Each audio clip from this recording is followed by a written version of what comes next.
what you guys don't know, like when West was playing in the CFL. Hey, now, would you enjoy this every time you have a sack or make a tackle? They play a song, Wild Wild West. Oh, he's like a baseball player walking out there to your own theme every music.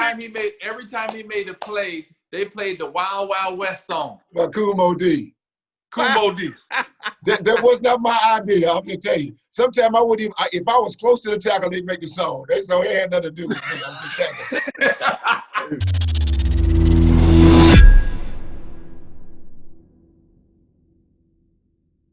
But you know what, guys like myself are proud of that, to see a brother from HBCU taking up so much TV time. That's big time, man. That's true. Hey, and brother like me is surprised they're giving it to me, but I ain't giving it back. No, you earning it. They didn't give it to you. I appreciate it. Thank you, man. But where you at? Where you at now, Doug? I'm up here in Washington. Oh, you're in Washington. Oh. Yeah. I've been here. I'm going my 7th year now. Good. You enjoying it? He's an executive, Mike. He's executive. He'll tell y'all man. They just taking care of old guys. Just keep me in office. That's all. Look, I'm not gonna complain. Keep a little check coming. Ain't nothing wrong with that. No. I'm not complaining.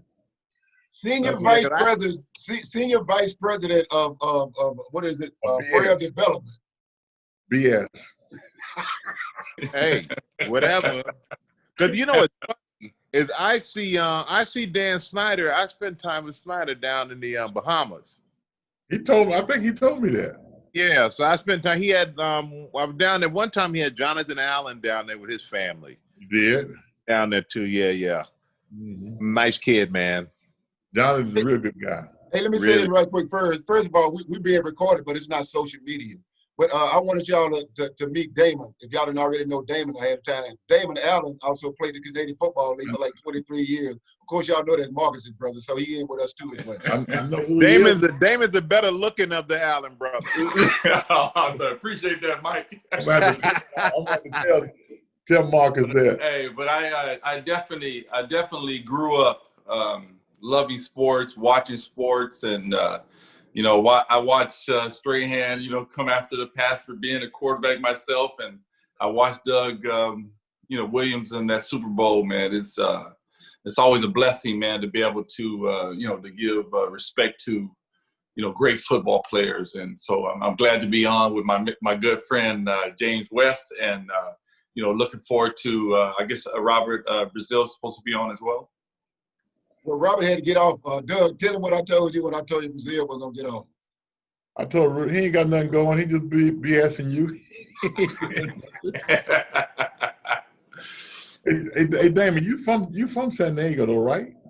Yeah, we're born and raised in San Diego, man. So it was significant to see you play down there in that Super Bowl, man, and throwing those beautiful spirals, man. And as a quarterback, our ball and the way we throw the football is based on how we can spin it, right? So you was definitely spinning it that day. You got to make it easy to catch, no matter how fast or how hard Absolutely. Hey, Michael, the Super Bowl, brought y'all a trophy to the thing at the platform, remember? And absolutely. Yeah, I remember that. I got pictures of that. I may have a picture around here somewhere. Yeah. Of that. Every time you do the cooking show, I see that back there in the background a lot of times too as well. That's either a lot of alcohol or a picture. Nah, no, this is like my garage. So that is a bar. That's a lot of alcohol back there because I got a lot of friends who like to drink. But it's this pandemic has nobody over here, so it just sit there on display looking good. Yeah, but that's about it. But I do Thursday nights here for Fox. Okay. But last few years, everybody's been flying out here. Right. To do the show from New York. But then this year they didn't want to fly anybody out here because of everything that's going on. So I just do the pregame show. I mean, the pregame, I don't have to do halftime and all that. Yeah. So to be honest with you, it actually made it easier. I can get home and get some sleep, not like getting home at midnight and then got to wake up and go to GMA in the morning. Now I get home at 8:30, 8:45. Hey, props! You do a good job on the NFL, man. So it's really, I appreciate it. Really cool the entertainment aspect that you bring to the game, and not only you are a good football player, but I met you personally at my brother's golf tournament. Yep.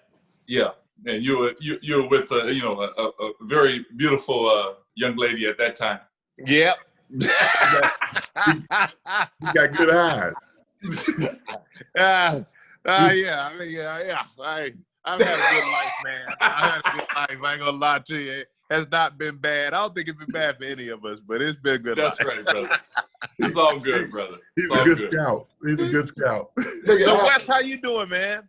Man, I'm doing well, man. I'm just glad to see you because I was just telling Doug too as well. I said, me and Mike talk all the time via text message.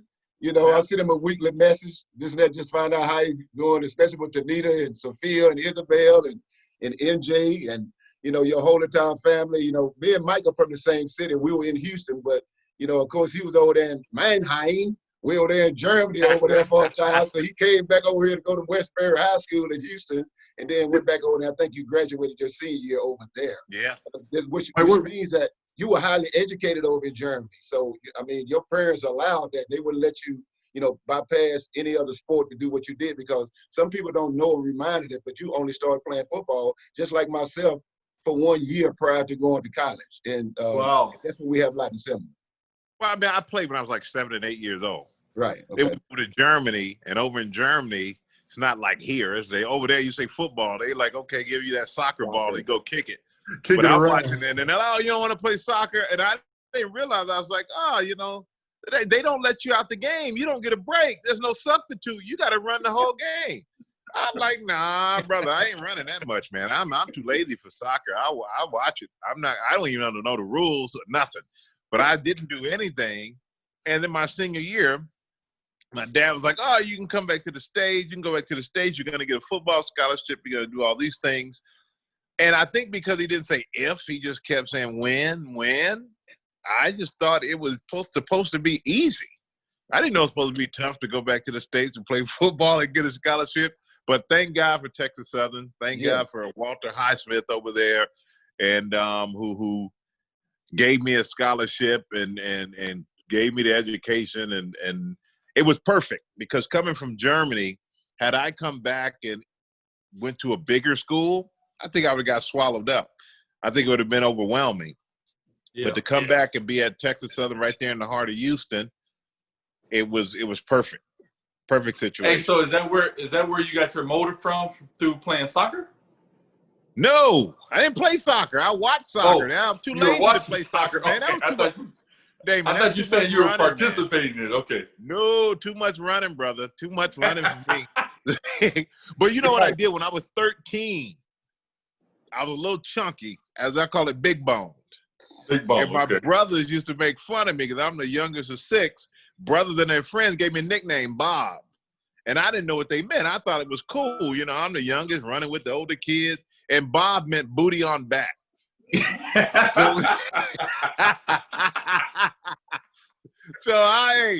got me because I literally bought the VHS, Jane Fonda VHS tapes. Mm-hmm. And I was doing like leg lifts, all that stuff. And then that's when Herschel Walker was coming out. Mm-hmm. So I bought the Herschel Walker workout book. And Herschel came to Heidelberg, Germany, the next town over. Went over there, had a chance to meet him, got a little Polaroid in my picture signed. And crazy enough, I played against and with Herschel years later. But that's why I started working out. My dad used to always make me get up, work out, and do stuff because he knew I wanted to get in shape. And we would go out in the woods and just run. And I really think as I got older and on the football field, having Walter Highsmith as a coach and asking to come out of a game was a no-no. And having a father who was military man, like there's no quit. Mm-hmm. So it's a big, when you have to do something because you don't have a chance, then because you don't have a choice, that's a big difference than choosing to do something, man. Right. Motivation's different. What year you was at Texas Southern, Mike? I was 89 to 93. Oh man, 89, 93. I was long gone. Oh, yeah. Don't remind me. Mine was 77. Wait, hold on. Where were you? Where were you, Grandma? My last year was 77. Right. Wow. So Mike, I was a freshman when I played against Doug. And then when he gone, I played against his brother Mike. and Mike played up in the Canadian Football League for a moment in time. As a matter of fact, he played one of the teams that Damon played on. Yeah, he was up there for about three or 4 years, I think. What team did he play for? He played for Edmonton at the season. I think he went to Toronto. And Edmonton for a year. Edmonton for a He year. went to Edmonton for a year, man. Yeah. Yeah, And sure Damon, don't you have every record up in Canada? No, not anymore, man. The way they throw the football up here, I'm gonna give you a stat. When I broke the first record, it was 16 years in. The record was owned by Ronnie Lancaster. He played 19 years. He had the 50,000-yard passing mark, and he held it for 22 seasons. And so when I broke it year 16 at 50, I put it to 72,000. I didn't hold mine for 3 years. 3 years. He held his for 22. I didn't hold mine for 3 years, and it's the record's owned by Anthony Cavillo. He's at 78,000 yards. I'm at a little bit over 72,000. But Doug, yeah, you know how many yards you got? I have no. It's about 25, maybe. I think he had at least about like 8,000 or 9,000 yards. Who? Yes.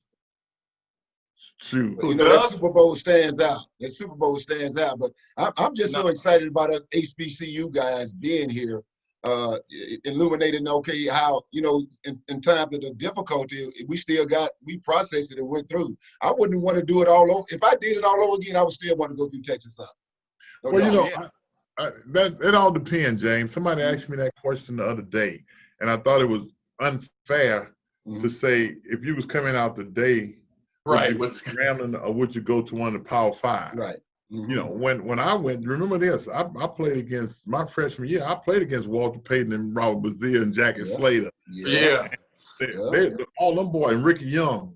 That year coming out the draft, they had 9 guys drafted that year.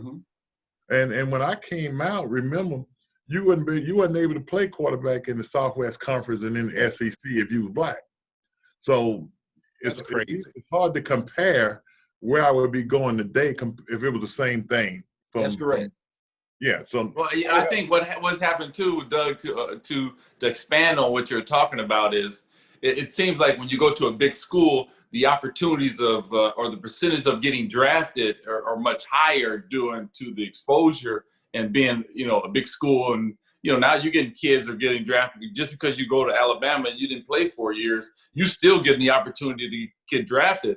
And I think sometimes at the HBC school, man, we work it, and it's a different mentality and which holds true to that is it doesn't matter what school you go to. If you can play. If you can play, you can make it. But let me Mike, did you play against Steve McNair?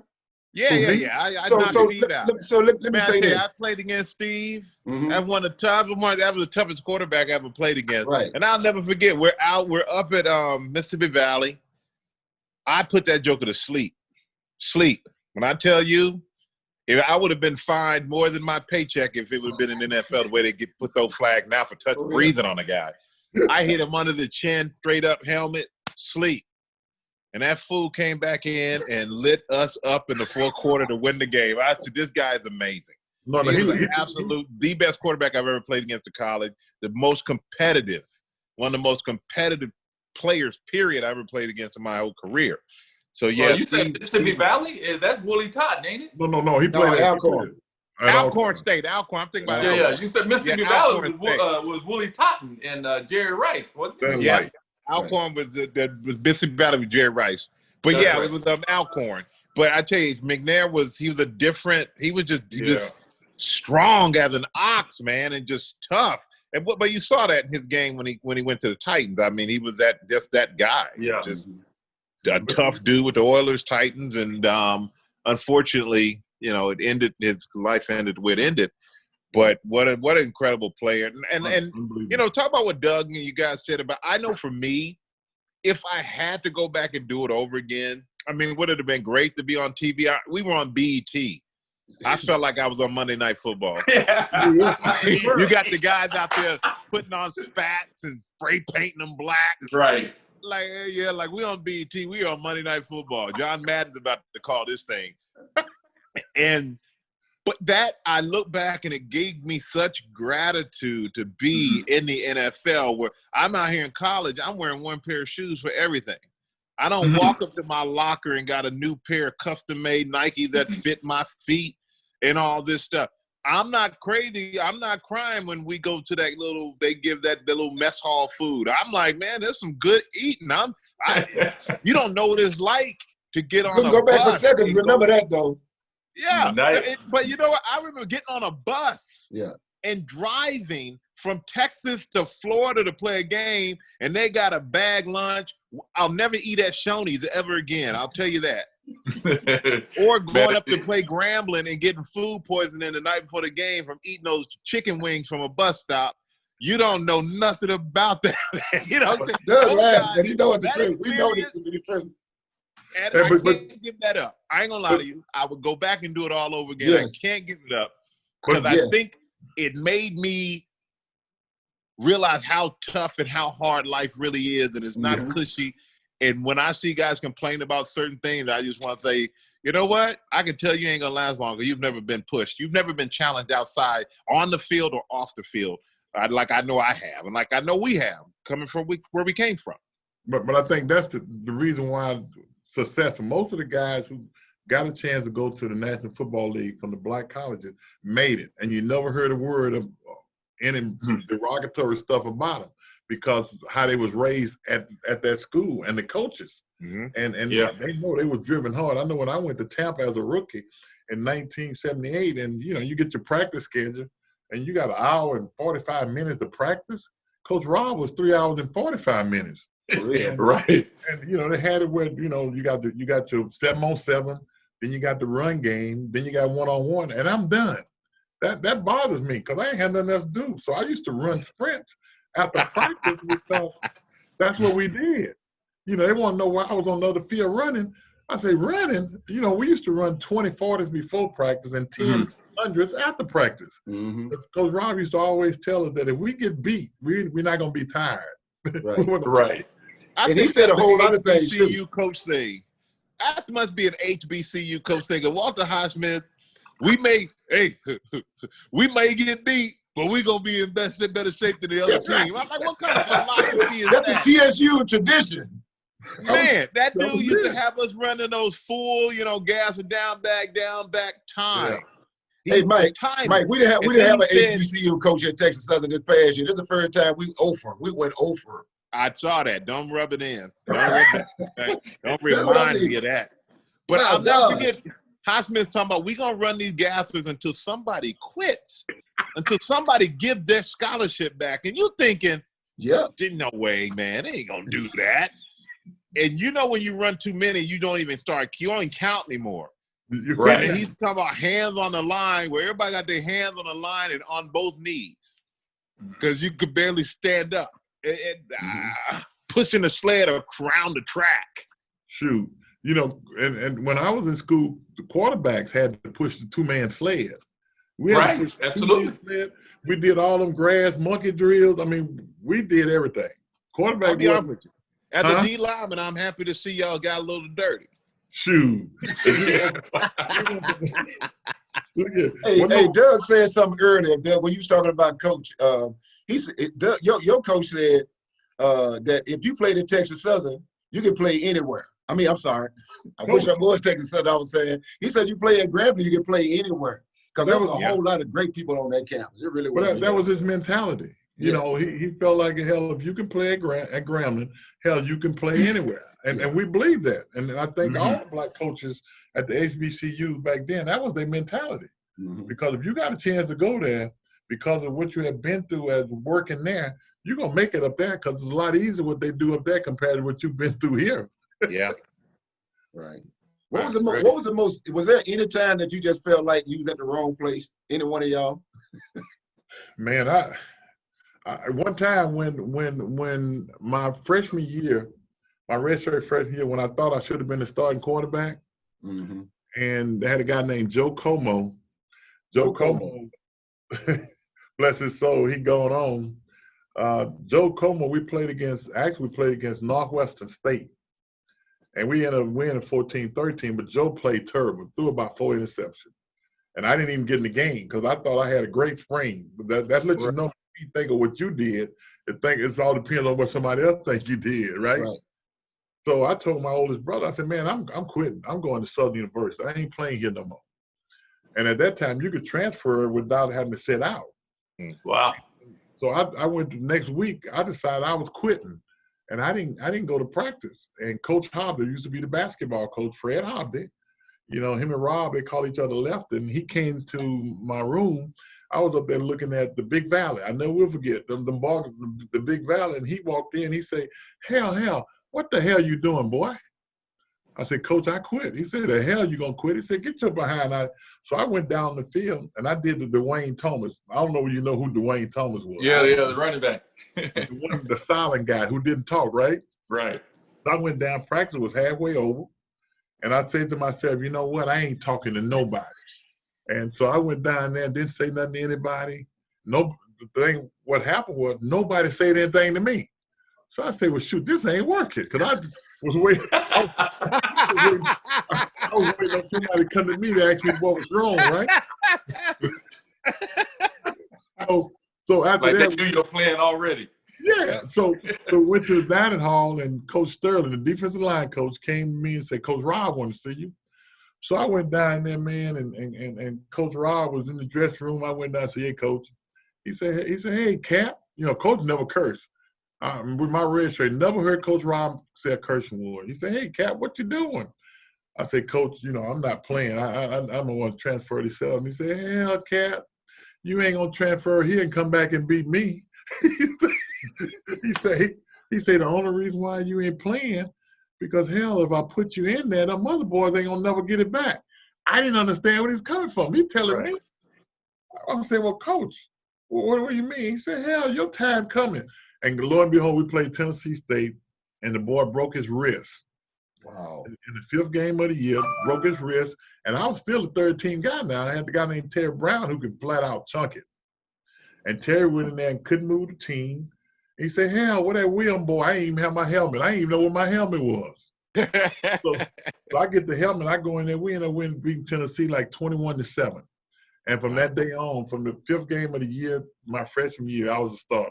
Wow. And, what was James Harris at this time? What was Shaq at? Was Shaq before you, Shaq right? in the league. Shaq way ahead of me now. Shaq. Yeah, they're in the league already. They're playing for the Rams, bro. So Shaq was like the first Pro Bowl that we want to talk about black for. I mean, he was the first like Pro Bowler, right, as a black person, especially the quarterback.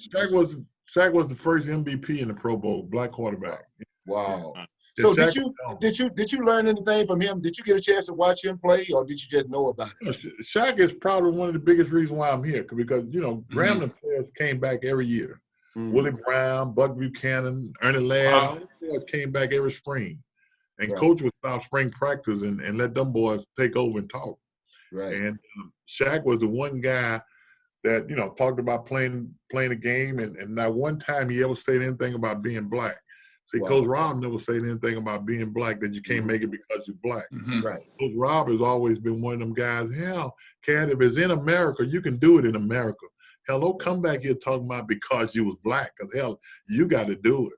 Right. So from a positive standpoint, I think that's what black colleges done for me more than anything. It will give me that confidence that if it can be done, it will be done.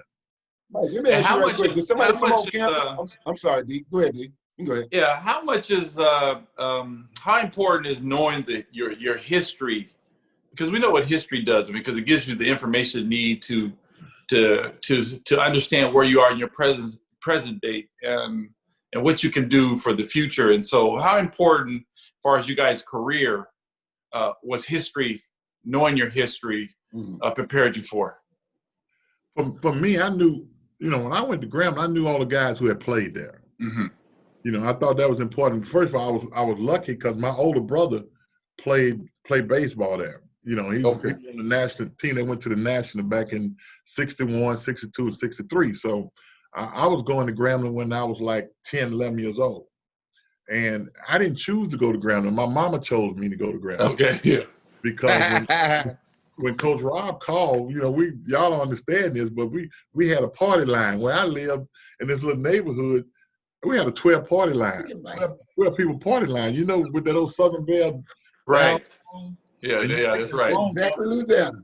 Zachary, Louisiana. Was it you dial 1 or something like that, and you get the next you person? pick that phone up, and Miss Mary or Miss Matt or Miss Roach, the first thing you say, this must be Robert, boy. Put that phone down, boy. Boom, you had to put that phone down. So late one night, I was asleep. My mom, bless her soul, came to me and said, hey, I just got through talking to Coach Rob. He's on the phone, and I want to let you know you're going to Grambling. So she wakes me up. I wanted to go to Southern because I wanted them to come, 15 minutes from the house. Right. Going to Grambling, said, yeah, Coach on the phone.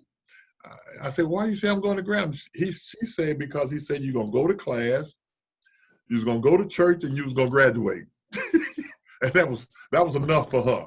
I was done. That's the best decision my mom ever made for me, other than bringing me here. It's funny you said that, because when I eventually did make 18, all them avenues you just talked about is the thing that gave me the same idea about if I had to do it over again, I would. Yeah. How about you, Mike? Well, for me, I went to Texas Southern pretty much. It's crazy how things happen in your life, and there's got to be, the man upstairs got to have a plan for you. Absolutely. Plain and simple.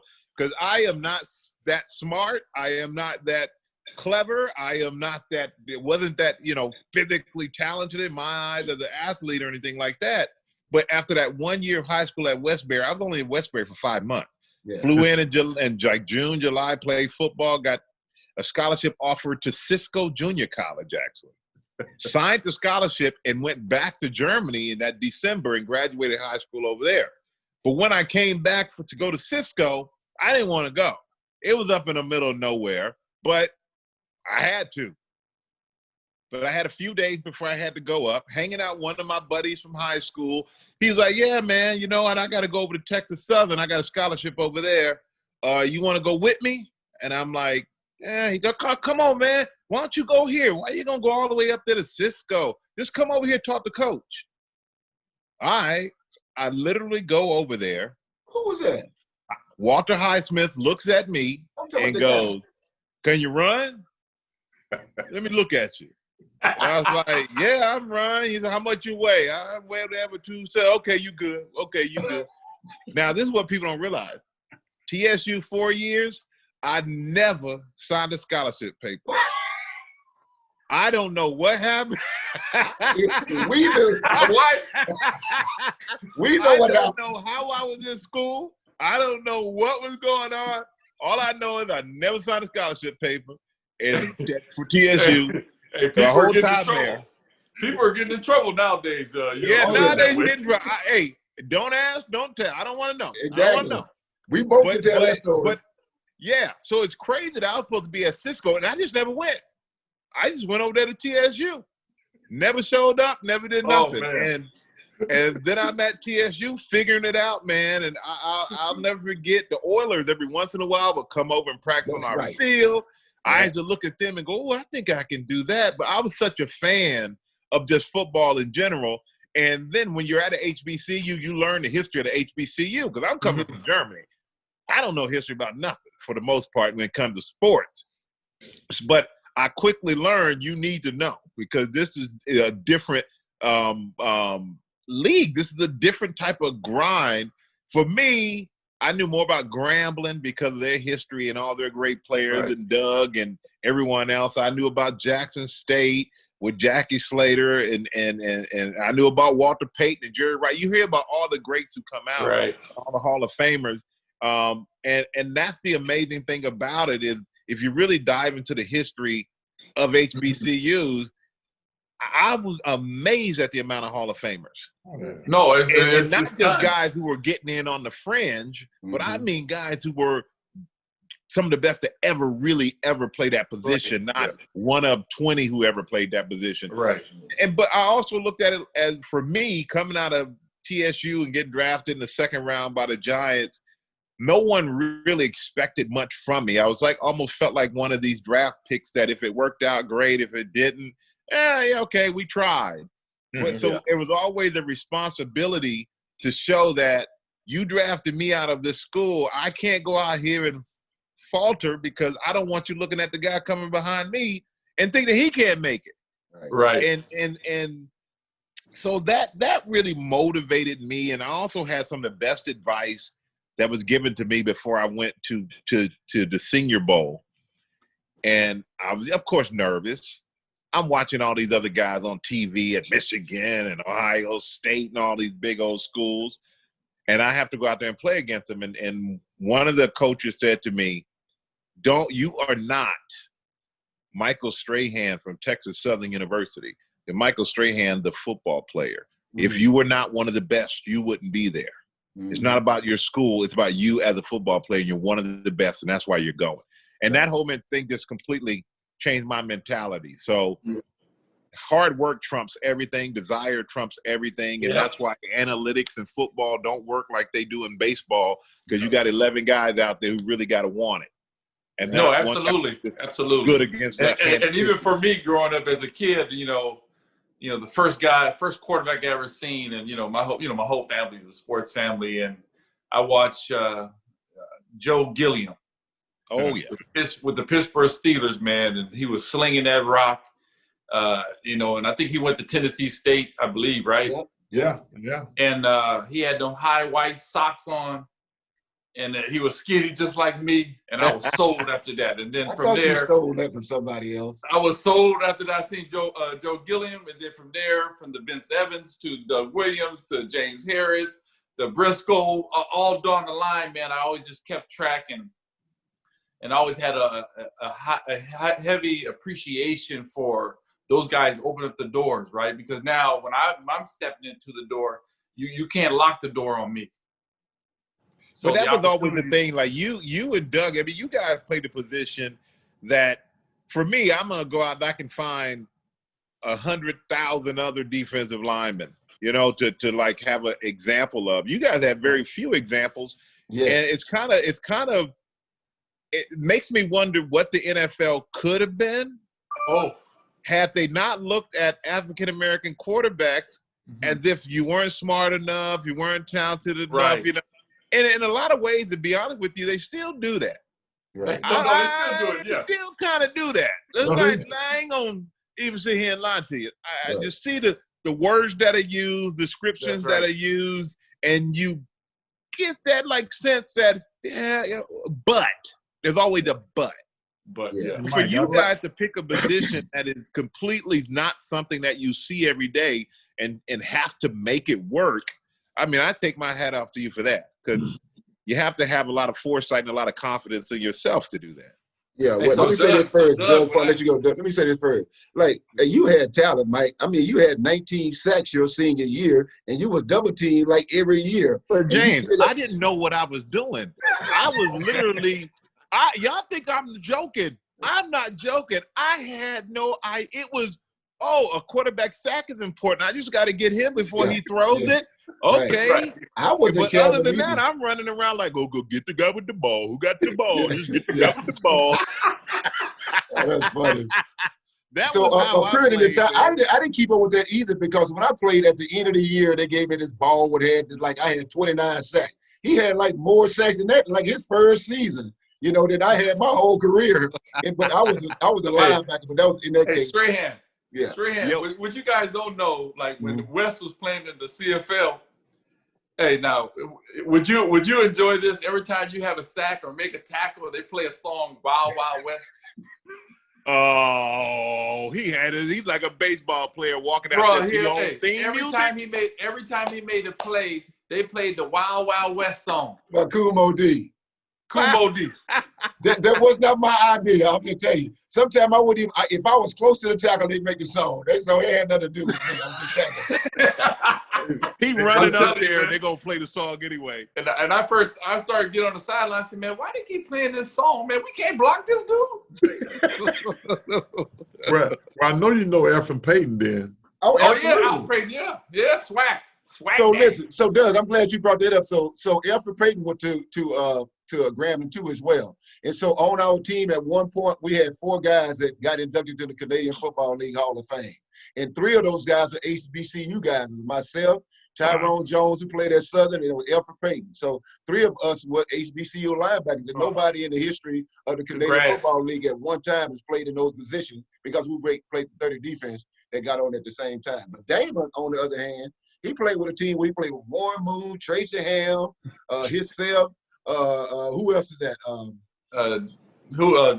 Matt Dunnigan. Matt Dunnigan. They had like all these guys. It's almost like it's quarterback you. So if you go to if you go to Everton and play, you're gonna go to the Hall of Fame based on the legacy of what. Hey, you know the funny thing is too is when I first came in the league, it was Kyle Rich Holloway was in the league, J.C. Watts, Turner Gill, Raphael Cherry, Bernard Curls.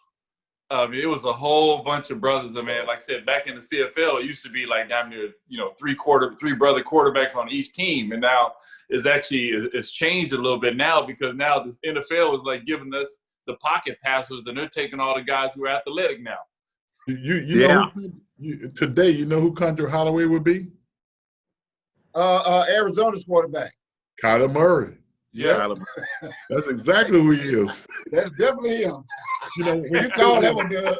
And somebody was asking me like, okay, who would you be in the NFL? I said I would be a combination of Lamar Jackson. Lamar Jackson and Holmes. But he said that you're Mahomes, but you run like your brother. Yeah. Because I'm the third leading rusher in the CFL history. Man, he's the only guy I know. How the hell? Hold on. Ain't that a quarterback now, Mike? I'm gonna tell you. I'm gonna answer your question. 2 billion yards, and he's the third leading rusher in the history. But let me tell you I am not worthy. I'm not worthy. I'm not worthy. Hey, no, let me tell you why. Let me tell you why right quick. No, I'm gonna say that first. Let me tell you why. With Randall Cunningham. This dude, when he runs, his extreme body changes. So his upper torso would be one direction, and then his bottom section would be another direction. You don't know what area to attack because he will always miss one, and he was like, go. I like, ain't nothing. And he literally be running and laughing at the same time. It's amazing No, it's cool to see the new generation now. No, it's amazing to sit here and listen to you, Damon, because today when you look at the top black quarterbacks in this league, right? Could you imagine how many guys that the NFL passed on that should have been playing in this league? Yeah. And Michael said something earlier that is still there, and it is because I used to be in them scouting rooms, so my blood pressure went up a minute days. Yeah, right. and one of the guys right now, when I think about Deshaun Watson and Trubisky, I'm sitting in there. And they was talking about Trubisky. Trubisky threw 900 bubble screens over at North. Right. 900 of them. And I told him, I said, nah. I said, I'm telling him, I said, no, Deshaun Watson. He said, why? He can't play quarterback. I said, let me tell you something. I said, all he ever done was won a national championship, and if he had 5 more minutes, he'd have won 2 national championships. Right. I said it's winning. And I think he can flat play. No, if you measure the two careers today, it's Deshaun Watson, hands down. Yeah. But think about this, you guys. Think about if the NFL never did make that transition to the athletic quarterback and give him that opportunity. Look who will be in the CFL today.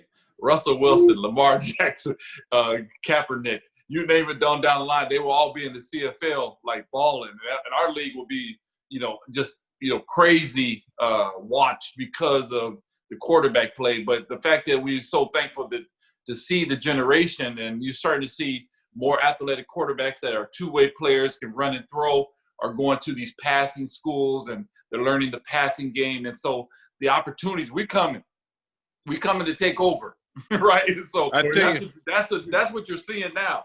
There's going to be more coming. If they did not adapt the running quarterback, I'd still be in the league. Right, what you out there chasing? All of a sudden, that sucker pull it away from you. You like, okay, it's about time to pack this up. I done been out here too long. These jokers are getting away with nothing better than a quarterback who's just gonna sit there and take it. And Doug, it's interesting because Trubisky. First of all, you move up. They moved up to take this kid. You take him over Mahomes and Deshaun Watson, and I think a lot of times, in my opinion, because when I watch my Giants, I think about this about our GM. Likes to act as if he knows something that no one else knows about a player. He's going to find a diamond in the rough. And I'm going, you don't have to find a diamond in the rough. when we always picking in the top 5. Get somebody who you really apparently it ain't working because we picking in the top 5 all the time. Right. You don't need a diamond in the rough. You need somebody who's at least got some kind of track record you can look at and feel justified that you made the pick. Right. But Trubisky was not that kid. No. They passed up Mahomes and Deshaun Watson. And I always say about Deshaun Watson, I say he is the best. He's the best quarterback, young quarterback in the league right now who, in my opinion, has not won a Super Bowl, who will win a Super Bowl. But he got nobody to play with. He has nobody to play with now, so I don't know if he's going to win it there in Houston, but he's going to win him one. But think about this. Let's talk about Lamar Jackson. Nobody wanted to draft Lamar. Yeah, right. You had Ozzie Newsome, you had a Harbaugh, and his coordinator right now saw a plan for this kid. Like last year, somebody say, well, you know, he's such a great athlete. I mean, why would they say quarterback? I say he led the league in TD passes. I said that's what quarterback does, right?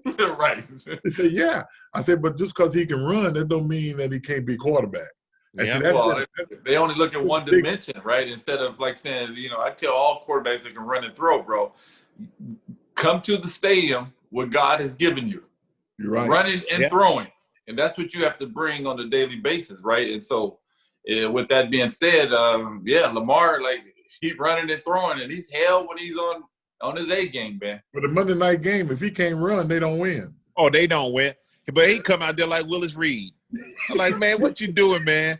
He talking about he had cramps. I saw him running in the locker room. I know he had cramps because he had to go sit and relieve himself. That's what that was. That wasn't no cramps from like lack of fluids. Right. That was that pregame meal that crept up on him. Because he ran out there. Then the way he was running when he came back, I'm like, brother, you don't run like that when you cramped up. Oh. But they might have had the reels coming. Yeah, he got that ribs cramping because he's squeezing something. But David, I do like the fact, I love what you just said. Come to the stadium with what God gave. I love that. I wish you would have told me that years ago, man. I wish I knew that because, but it is something, though, to see. Like, for me, I always hated being called a pass rusher. Hated. Yeah, you definitely. Yeah.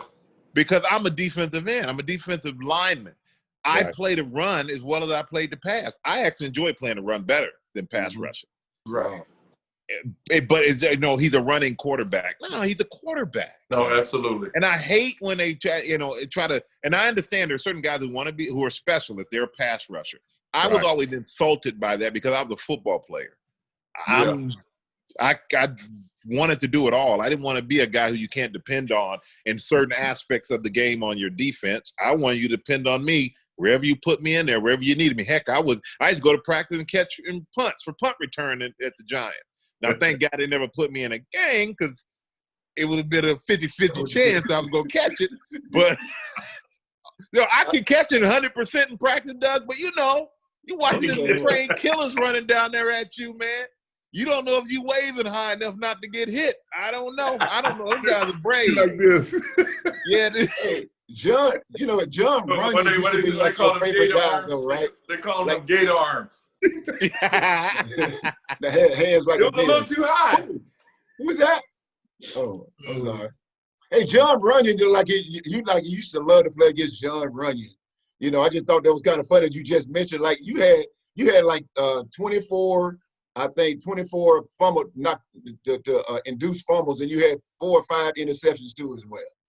So Runyon was a really good player, man. Yeah. My thing is, I was just insulted. Yeah. Because he was in Tennessee, and from my understanding, they talked about how the Philadelphia Eagles brought him in for me. Basically, like we got to play the Giants. And I took offense to that. It pissed me off. So I watched more tape of John Runyon, man, and I used to know everything he was going to do before he did it because I knew about his foot position, his helmet position, his hand position, his weight distribution before every play. And then McNabb would do certain things with like quarterback. I feel like everybody has something. So I would watch him on film, then I watch the guard on film, I watch the center on film, I watch the quarterback, just keep replaying. And McNabb had a thing where he would get under and clap his hands. he wasn't going to do anything once he clapped his hands once. He clapped his hands twice and he's getting the ball. So I knew all these things. I knew about the split between the tight end. Like, I studied this guy to a T, because if you're going to send him for me, I'm going to make sure your choice decision's wrong. Right. So I wanted to show him up. And, I mean, I made some of my best plays and some of the biggest moments against the guy, but he was a tough dude, 6'7" or 6'8", 340. And once he puts his hands on you, there's nothing you can do. I'm like a kid, little brother swinging that big brother once he got his hands on you. But, yeah, that was fun. I had a good time with him. And the worst guy, who I love playing against, the only guy I think I was in every game going, oh, boy, this is going to be one for the ages, was Eric Williams with the Cowboys. Oh, okay, yeah. Big old dirty Big E, man. And so it's funny because Big E, boy, you got to get ready for Big E. He made everybody else seem easy because he was going to be dirty. He going to hit you in the back of the head when quarterback throw the ball and you turn around. And have we ever seen Reggie White want to fight in? He's the preacher. But no, he's out there fighting Big E. You got Reggie White, the preacher, fighting. You know how bad the dude is. I see Michael Irvin somewhere, and we retired at that point. And he was like, yo, big fella, man, I remember playing, man, Big E. I say, Big E, you got the big fella this week. You ready? You know he coming. And he said, yeah, Big E was nervous. He's scared of you. And I'm sitting here going, I told Irvin, I said, man, I was scared of his ass too. And why didn't we just come to an agreement? But I was as scared as him as he wasn't me. Yeah.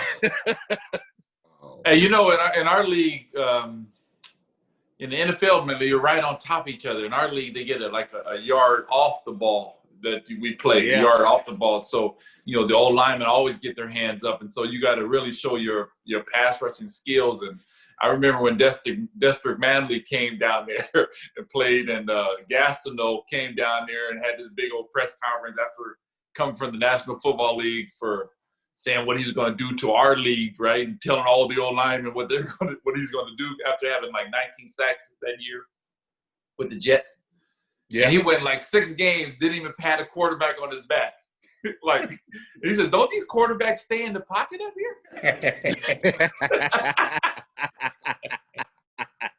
And then Dexter Manley went to Jack Yates High School, Damon, which is right across the street from Texas Southern University. And when he came up there, you know, of course he had left. But one of the games he played against was against Miles Gurrell. Miles Gurrell is like our offensive lineman, offensive tackle. And he picked him up and threw him in the air. I've never seen a man get thrown in the air, especially weighing 300 pounds. And I didn't realize Dexter Manley was that strong. He threw him in the air. Told him to stop holding. He hit him the next time he threw him in the air. I've never seen like that. That's crazy. Dexter was like, you know, I heard Mike say he liked playing the run. Dexter didn't want no part of the run. Yeah. I gotta do something real quick. Open up this gate here at the. All right. Yeah.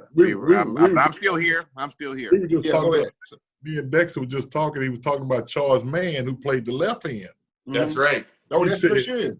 He said, look at Charles Mann, how he walked today. He said he's in there trying to stand up to that run. He said, hell, I was trying to get to the quarterback. I ain't giving a shit about the run. Oh, yeah. You could definitely run counters. You could definitely run counters. Go on that field. No, he's going to be up the field. He was going to be up the field like every time. Shoot, some of the guys, you know, I don't know how much time Mike got on here, though, but who were the best players you get to, Doug? Because Sammy White, man, that joker, man, I used to hate you and Sammy White, dude.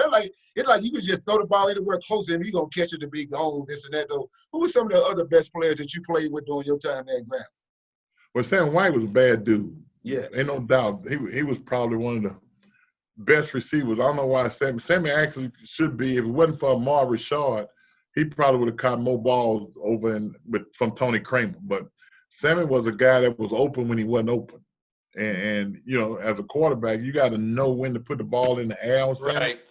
If you don't put it on Sammy when he'll step before he get to the defensive back, because once he look up in the air to find the ball, he gonna run off from the defensive back. And Sammy White never ran no more than a 4.6 in the 40. Really? But this is what happened. The Pittsburgh Steelers, when they came to work Sammy out, they told him, because we played at wingback spot. Because Samuel's a better running back. And they told him if he ran a 4.5, they was going to draft him in the first round. He ran a 4.6, but you know what? Nobody ever caught Samuel. Never seen anybody catch Samuel. Once he put the ball in his hand, it was over. Football speed compared to like on a clock. Coach Rob called it competitive speed. Yeah. That's exactly what he had. It's amazing that y'all ran that wing tee, but it's some time y'all got out that wing tee and were like, oh, Lord, they get ready to throw the ball with Doug them in there. But let me tell you something. We was in wing tee. People don't know this, Damon. I know you threw for 99,000 yards. But let me say this. When I left college, just kind of give you an idea how things has changed. Damon, in 1977, when I left college, Dennis Shaw, you know who that is? Yeah. San Diego State. Dennis Shaw was the all-time leading passer. That's right. Dennis Shaw had the record of 38 TD passes. I tied him in 1977, all time.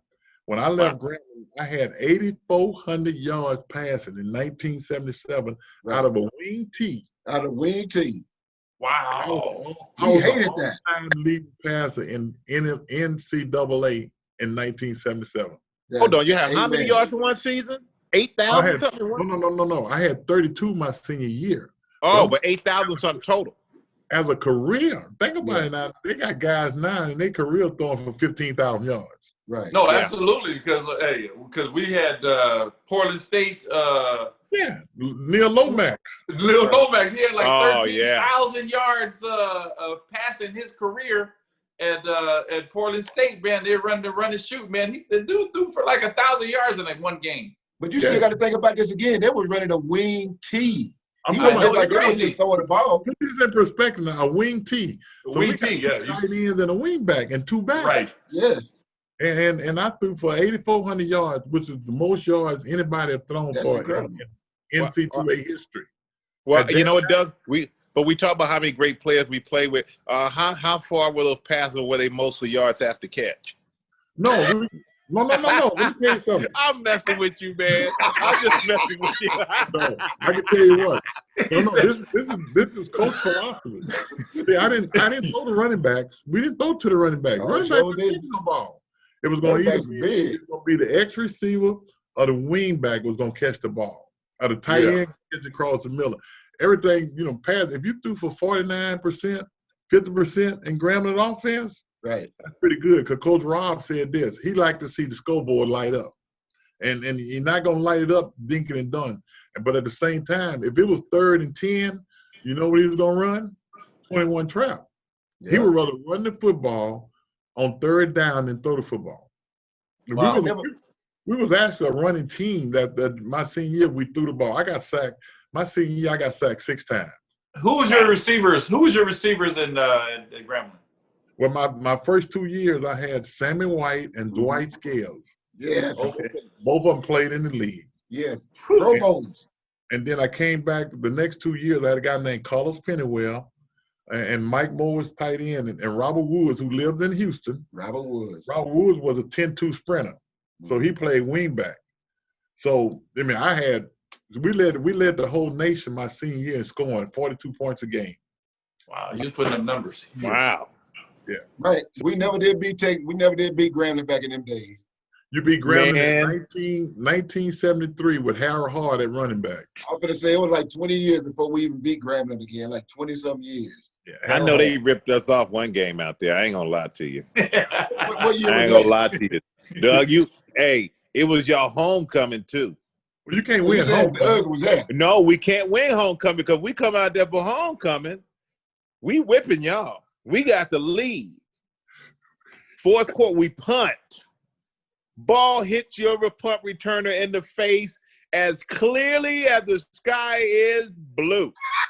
And we recover the fumble. They give us the ball. Hey, what did the ball do? Referees, did the ball go forward or give backwards? us the ball. Oh, what happened? Oh. When it hit the face Mr. mask, Robinson, did it go forward or backwards? No, the ball hit them. Let him tell the story. All of a sudden, Mr. Robinson needed to talk to those referees. Exactly. Y'all. Now come over here. Come on here, referees. Come on over here.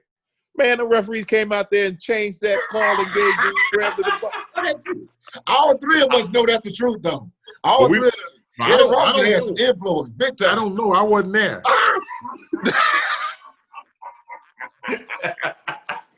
Well, but you do know Eddie Robinson. You do Eddie Robinson. That's you what you heard know. the story. You're not surprised. That's Yes. all I need to know. So you're not surprised. Everybody knew that.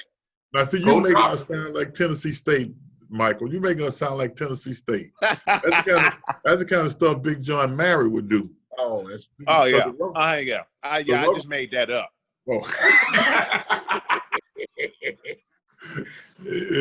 Hey, you say the name All right, fellas, Robinson. I you gotta say the hop name off Robinson. here. That's all you think of is Grambling. Hey, I gotta hop off, but I really appreciate it, man. I gotta go deal with these homeschooling kids. Hey, let me say this first, man. Like, let me say this first before you go, Mike. Hey, the way you think influences the way you feel. I mean, the way you feel determines how you act. And let your mess always be your message. And me and you both going to Texas Southern, man, I think we both did that to ourselves. So I just thank you for joining me, man, as a brother. Yeah, Not absolutely. only in the same place we grew up with, man, but just a friend, man. I love you. And thank you for taking your time to hang out with us. Well, you know what? I appreciate it, man, and it's great to be on here with all of you guys, man, and see you all. And it's been a long time, and first time anybody hit me about doing something with HBCU, because I think there's an experience that we have that I can't talk to other guys who didn't have that situation. It's just an experience that they don't know, and I can't share with them. But I really do appreciate it, man. And the great thing is, like I said before, there's plan on my life. It has nothing to do with me. And also, you also don't get. It's great that you continue this dialogue and keep this together, because I think a lot of people think that they go, well, Doug is busy and this person, they have this success or that success, and they don't pay it. Like they're above it all. But to me, what you do is not who you are. Right. And so it's important to still have these bonds and connections. And if you guys ever need anything from me, just let me know. I'm always here for you. I got you. Much love, brother. Hey, Michael, let's say this. We still need you at the Black College Football Hall of Fame dinner, man. Yeah, I do need to get down there. I do need to get there for that. Hey, man, you don't know the impact that you will have when you walk in that building, man. That'd be big time. We need you. Okay.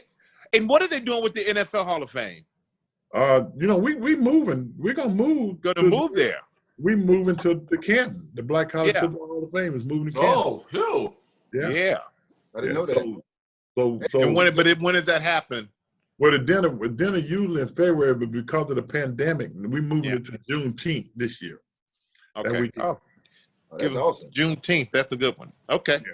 You guys are the impact players, man, that play the game, but y'all having more impact outside of the game. And I just think y'all in the position y'all are now too as well. So, Mike, if you ever looked at the website, Mike? The what? The website of the Black College Football Hall of Fame. No, I didn't. You need to go to Black College Football HOF.org and look at the website. Okay. I'll do it right now. Man. Appreciate you.